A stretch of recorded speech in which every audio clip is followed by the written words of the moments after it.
Hey guys, Shaun here with a new Let's Play. We're actually taking a look at the Sega Ages version of Sonic the Hedgehog, which I have for Nintendo Switch. Now, I'm gonna just outright admit here, I'm not that great at Sonic the Hedgehog. Mega play. I'm not a great at Sonic the Hedgehog. Didn't grow up with a Mega Drive. The fact that they call it Mega Drive outside Japan is a little bit, because it was Mega Drive over here as well. We didn't get the Genesis, we got the Mega Drive. But, yeah, I've played Sonic the Hedgehog a few times. I didn't grow up with a Mega Drive, and so as a result, I was a Nintendo kid. It was the Mario and the Zelda for me. But you know, Sonic's got a solid reputation, and it's an expansive series. I got into some of the later Sonic games, which we'll be getting to eventually. But you know, what better place to start than the original? So don't expect an amazing playthrough. But you know, we're gonna play it. We're gonna try and have some fun.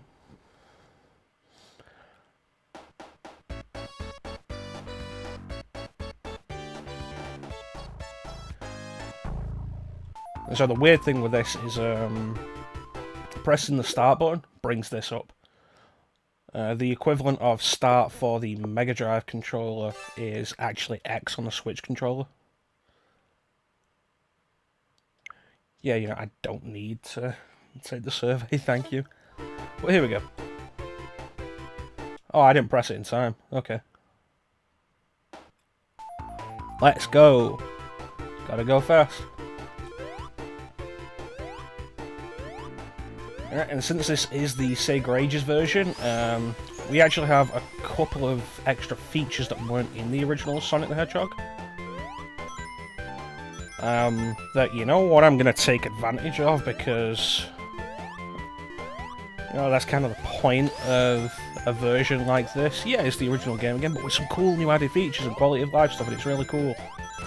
So we have the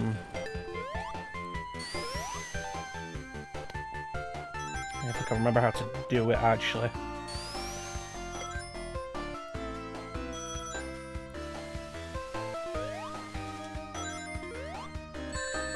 Oh. Oh, the badniks. Not going to be getting the Chaos Emeralds. Two reasons, really. One, they mean basically nothing in the first Sonic game. And two, I don't really care. So we have the spin dash from later Sonic games. And if you're a big Sonic fan, it can be really weird to see the Sonic 1 sprite go into a spin dash. But it's kind of neat. Like I say, it's a really neat little quality of life feature.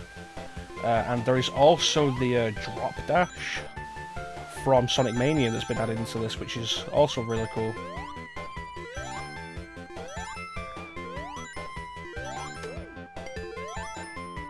So the Sega Ages version of this came out, and I was kind of curious, like, why would you buy this? It's when it's not on sale, it's like £6.29, I think. It's about £6.29, which, you know, for an old game with, you know, like a hell of a restoration, not a bad price. But Sonic the Hedgehog is also available on the Mega Drive Classics collection, which is on Switch now. And the question I had was like, why get this over that? But then I looked into it, not too deep into it. I looked into the store page, and it's like, oh no, this version actually has a bunch of really awesome new features, like Sonic 1, the best it's ever been, with these cool new features. This bridge always gets me. And it's like, you know what, that's actually a really cool thing. It also means we can do this. which I'm always in favour of. But it's really... it's really neat, and M2, the company who developed the emulation for this, really good with the emulation for these things. We have actually experienced their work in the past on this channel. The Metroid Zero mission, the second LP I did, we played it on the Virtual Console for Wii U, and the Game Boy Advance Virtual Console on Wii U was actually handled entirely by M2, and I'm pretty sure I said at the time, like, it's a fantastic piece of work, the emulation on there, and M2 has a very solid track record with that stuff. And pretty much all of the Sega Ages on Switch are being handled by M2. Not many of them interest me that much. Like I say, I was a Nintendo kid. So, you know, there's the big stuff you can find that everybody knows. Like, everyone knows Sonic. But you got stuff like Thunder Force 4 they've put on there.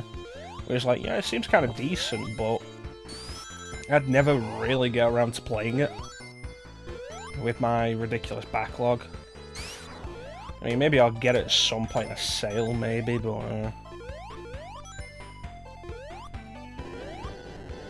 But, you know, that kind of thing.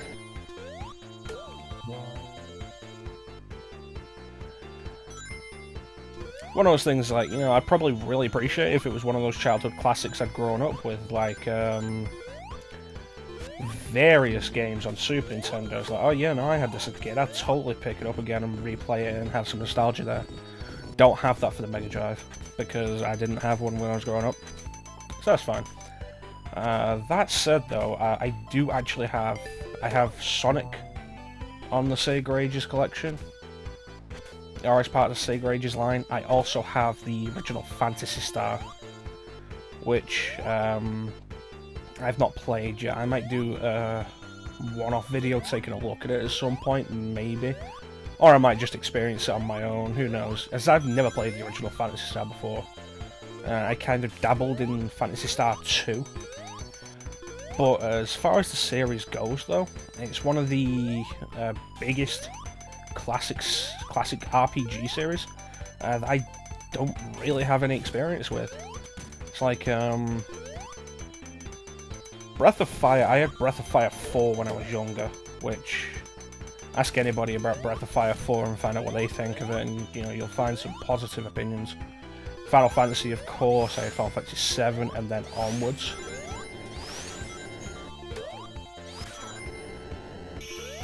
Oh, let's try and... There we go, we can show off a Chaos Emerald stage at least. Suikoden, I had the first Suikoden as a kid. Never really played it much, but it was there. More recently, I have actually gotten into the series, thanks to PlayStation Network finally putting them out. Because, you know, the first two Suikoden games are expensive to get hold of physically.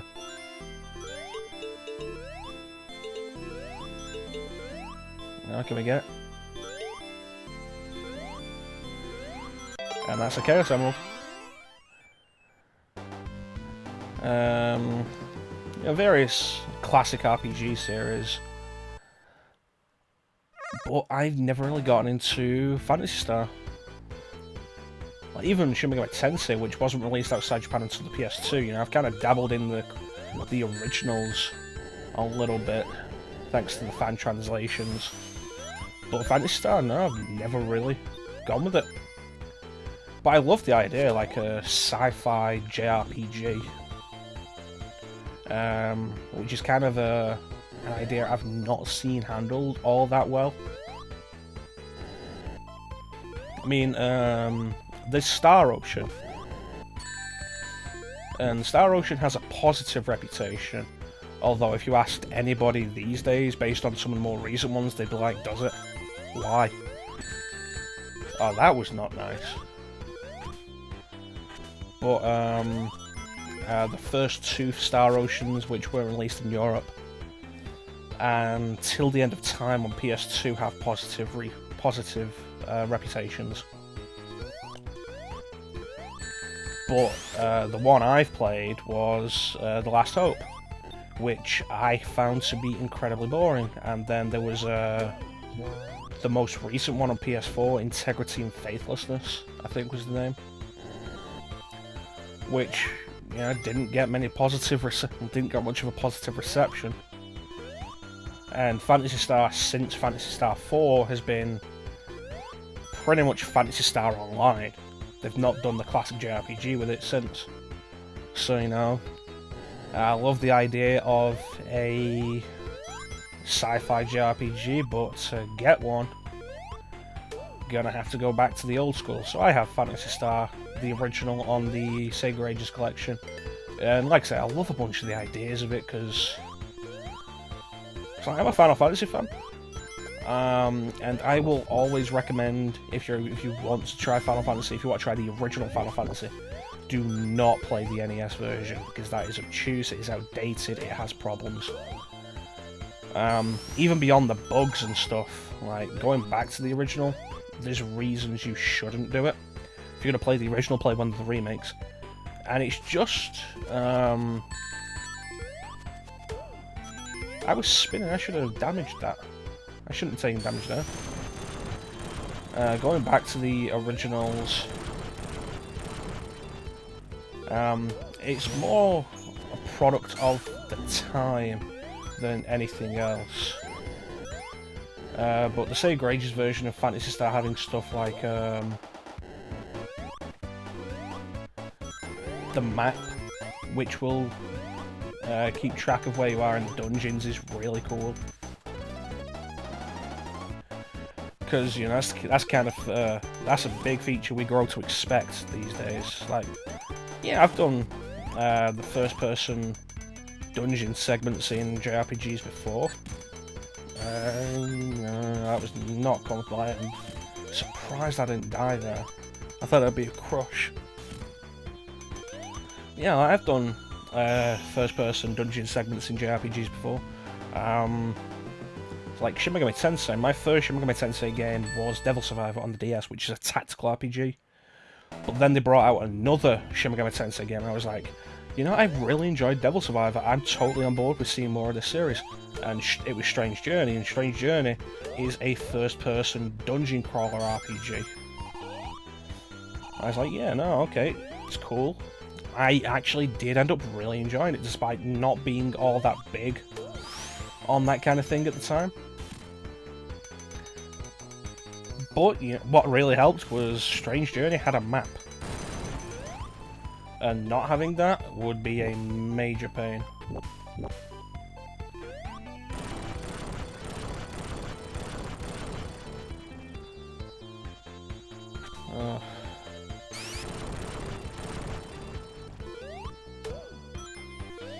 So yeah, at some point I need to go through Phantasy Star, take a look at the Sega Ages version I've bought. Because I really support the idea. It's not a remake or anything, they've not changed anything about the original. There's just a few little additions outside the game that work as quality of life, and it's a great idea. And I'm really hoping Sega expands it to include like the rest of the Phantasy Star series. And the Sega Ages line does continue, and we get some really cool stuff with some actual really cool improvements, rather than just like another... Oh, that was neat. Like another compilation of Sega games with... let's be fair, it is kind of bare bones basic emulation. It's like you can look... Oh, come on. You can look at the stuff M2 does here, and you can be kind of spoiled by the quality of it. And then when you go back to like the Mega Drive collections they've done in the past, it's like, yeah, it works. That's about it.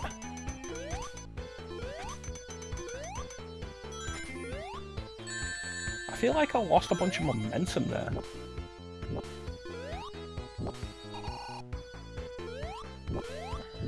Okay. this a boss level? I think it is. That was not helpful. Come on, give me that ring. Damn it. Right, so he's going to set them on fire.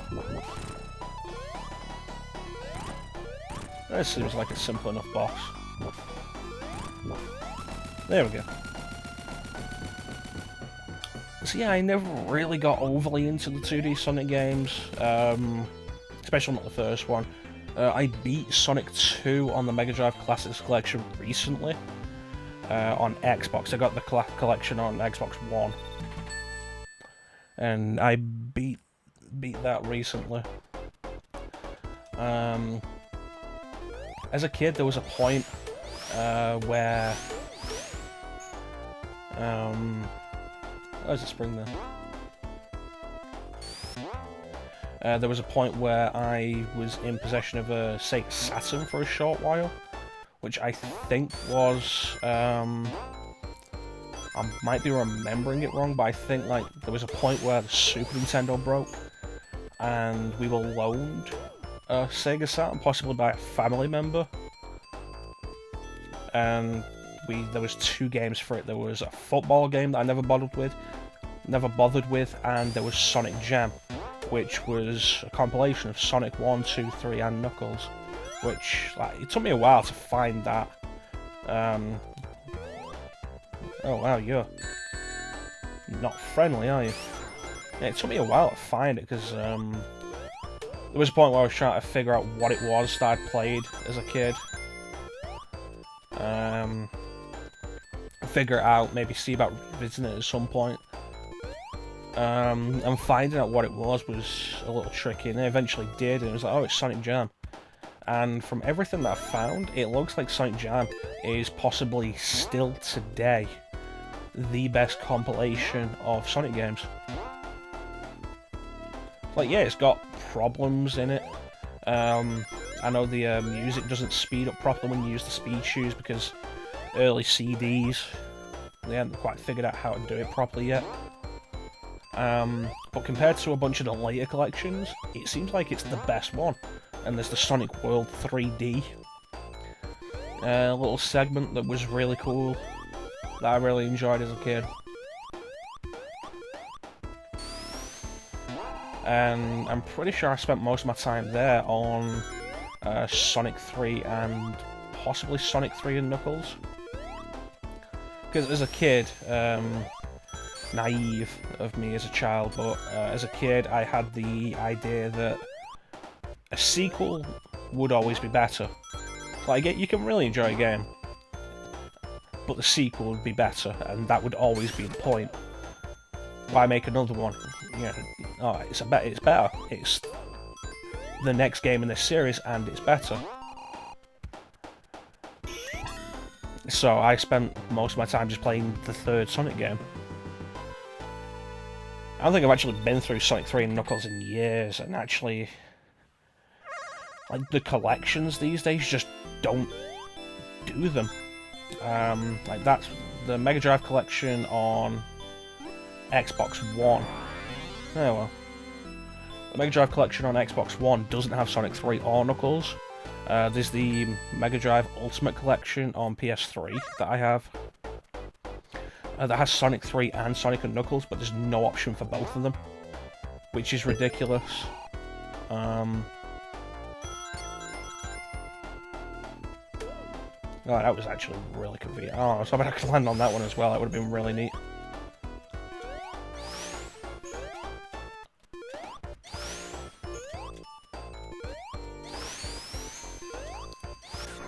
There you go, that's the drop spin.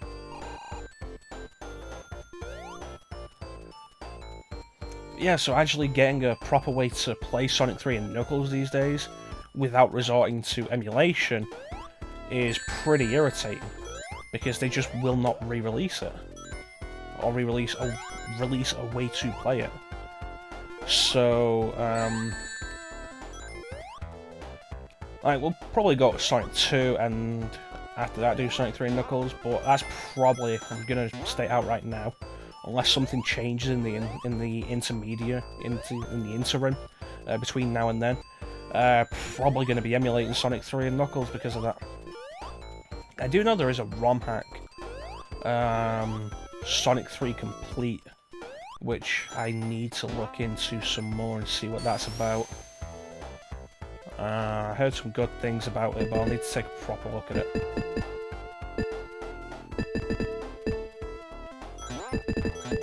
Oh, there we go, I made it.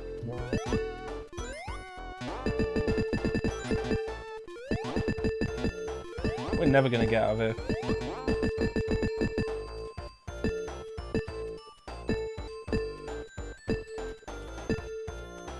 No, come back. No. No. Yeah. But yeah, why? Oh, okay, it wasn't that bad that time. But yeah, after that... what do we got after that? There's Sonic Adventure, Adventure 2, Heroes, which, like, Heroes was my first 3D Sonic. So there's a good amount of nostalgia there. That said, I recognise the game has a lot of flaws. But there's a bunch of stuff I do like about it. Not just because of nostalgia. And then the Shadow, which... And the Sonic 06, which... Although, in all honesty, I'd rather play 06 than Shadow. But, you know, we'll get into that at a later point. Like, the reasons why. But, oh,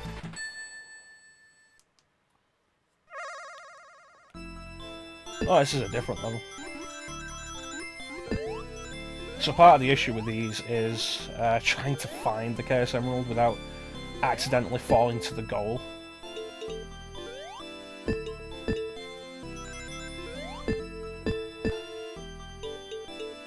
Okay, now if we get lucky here...